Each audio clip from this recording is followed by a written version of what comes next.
Well, I'm losing my ass. I'm losing my eyes. What's next? No, we don't want to go there. You're being recorded.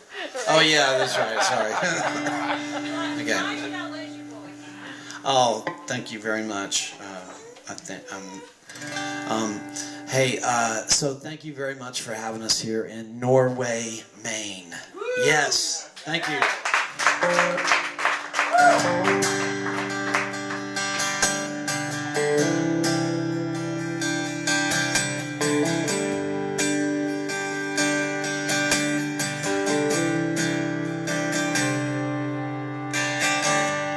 Take me down to Trinity,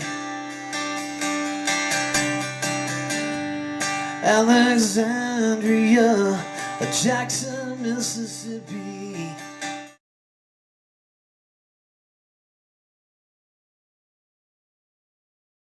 Okay, tell me your name. My name's Jane. And you're a foster parent? I am. I'm a foster parent. I began foster parenting about 15 years ago, and now I have adopted both children that I fostered. Right. And how many kids have you fostered? I fostered two, the two that we adopted. However, I did do emergency foster care for kids in crisis, Right. kids that would come in and out within 48 to 72 hours. What inspired you to get into foster care? I worked at a residency group home for at-risk youth, young men, ages 12 to 18, and I realized by the time that I got an opportunity to work with them, the challenges that they faced were so great by living in an abusive home to the point that they had to be removed to a residency, that I wanted to start earlier, and I felt that a way to really make a difference was to do foster care and get some younger kids and work with them, get them out of a dangerous or abusive situation earlier and try to make a difference at an earlier age. When you worked with the kids that were, did you say 15 to 18? Mm-hmm.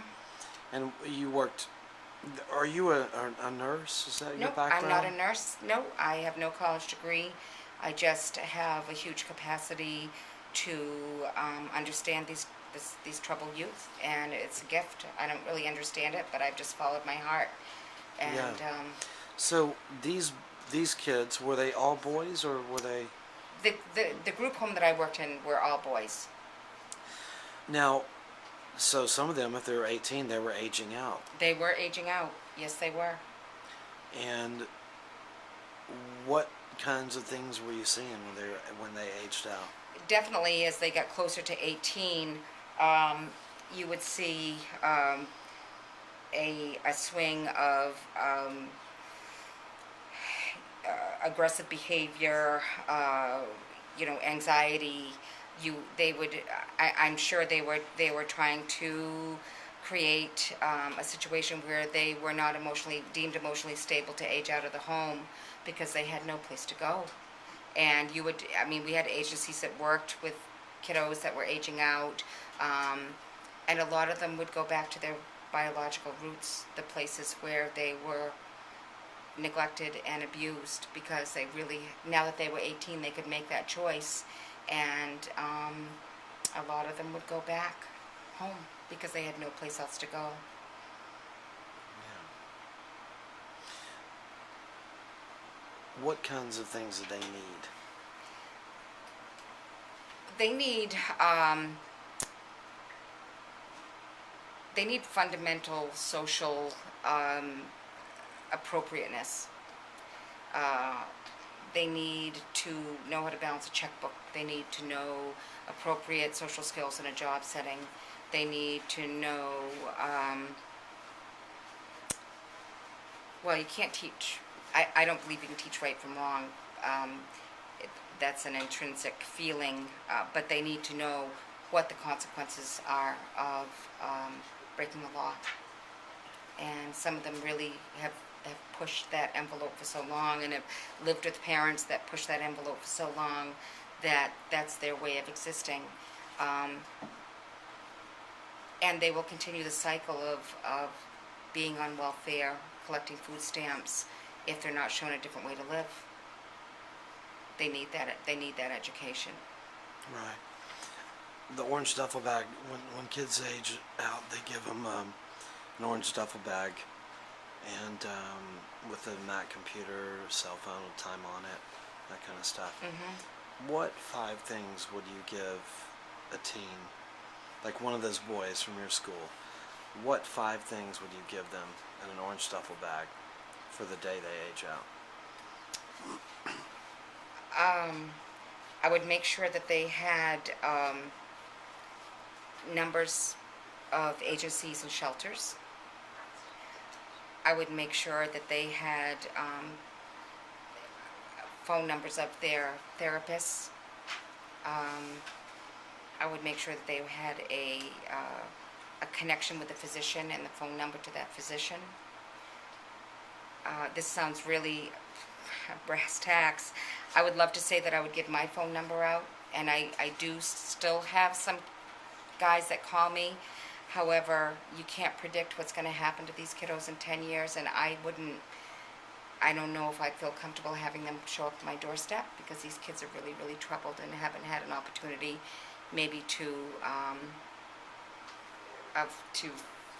figure out the appropriateness of contacting people. But sleeping bag, boots, I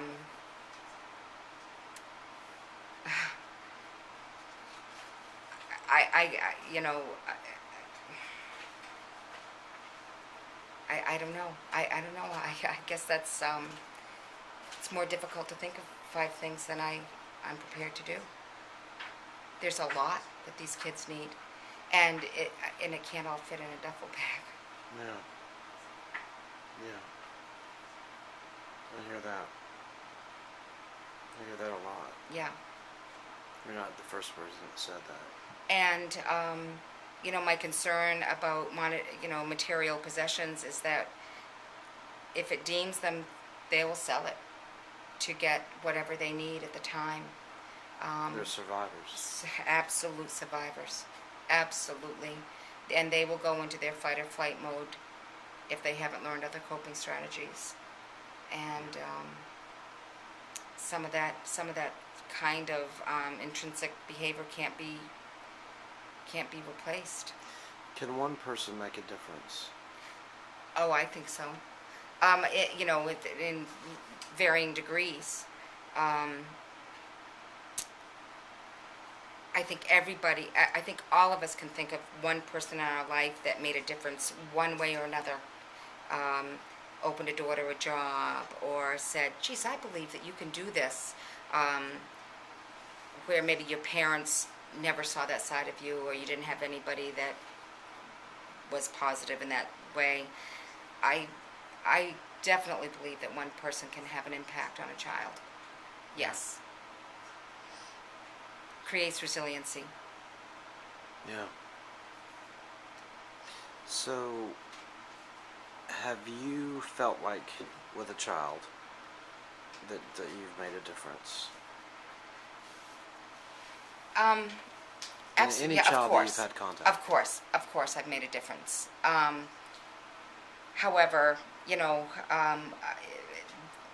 these kids are on a path that have nothing to do with me, other than I was part of their path for whatever reason. And I feel with kids that are aging out, there's a part of them by birthright that they of unfinished business. And you may see a lot of these kids going back to figure out where they came from, because they can't move ahead without going back. And all that foster homes provide them is a stopgap, a safe place to kind of get their act together during those years until they're old enough to sort of go back and make amends, or figure out where they came from and why they had to leave there. And sometimes that puts kids in a pretty precarious situation. Yeah. Who made a difference for you? Who made a difference for me? The principal of in my sixth grade elementary school. He was a man, younger, probably, maybe in his 5th or 6th year teaching, but was a principal. He was a teaching principal, and he turned me on to poetry, and understood me, and gave me a one-on-one attention, which I didn't get from my dad, who was a very busy teacher at a private school and wasn't home very much. And that made a huge difference in my life. Right. Yeah. So that one person. That one person, yeah. And that's the first person I can think of. Then in other formative years, I have other people that stepped in and out of my life. But in elementary school, when I realized, wow, I'm different and that's okay, was from this teacher. Yeah. Yeah. That's cool. Yeah, That's cool. Well, thank you so much, Jane. absolutely. I Good luck with appreciate your you. endeavor. I so appreciate what you're doing, and wish you all the best, and wish all those kiddos that are What would you aging say? out. What would you say to someone who is aging out? What would you say to them if you could say anything? I would say you're divine. You're here for a reason. Listen to your inner voice that you know is there, and it's going to steer you in the right way. And follow the light, pal. Yeah. I like it. Thank you. You're welcome.